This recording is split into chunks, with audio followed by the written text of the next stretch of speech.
So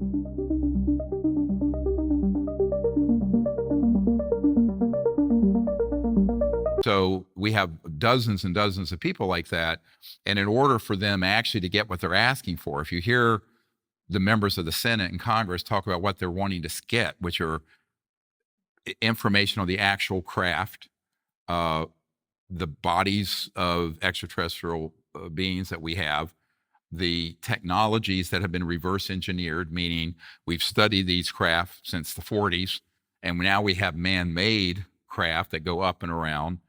By the way, most of the UFO, UAP sightings people have are not extraterrestrial. They're mostly ours, but people don't know it.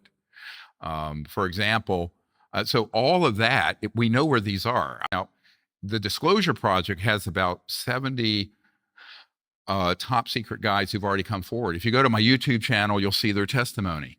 And it's everything people were wondering, where are these people? Well, they're on my YouTube channel.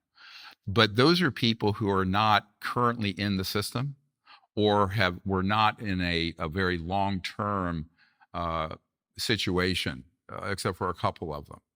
We have one witness who's recently passed away who was on a retrieval team where he handled the extraterrestrial bodies, or if there were living ones as well. And that's on our YouTube channel, Sergeant Stone. So we have these, but we have many, many more.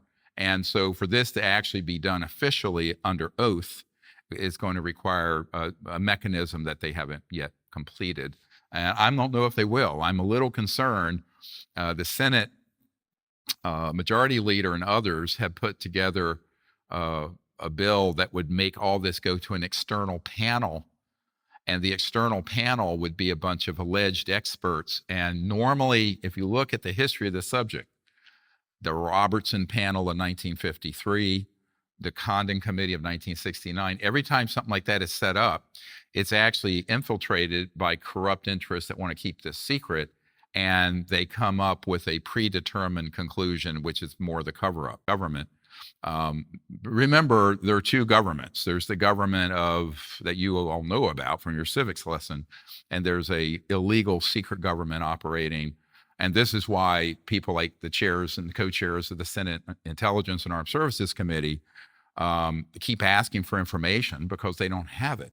Well, there are specific people that should be subpoenaed. For example, in our Disclosure Project whistleblower community, over 750 people. One good example is a man who for 10 years worked in a very secret office in the Pentagon dealing with this issue. And this was in the early 2000s. And he was read into or briefed on 18 of these very sensitive projects, including having gone to a facility out in near Fort Sill, Lawton, Oklahoma, where there was an extraterrestrial vehicle that had been obtained, downed, and that they were studying.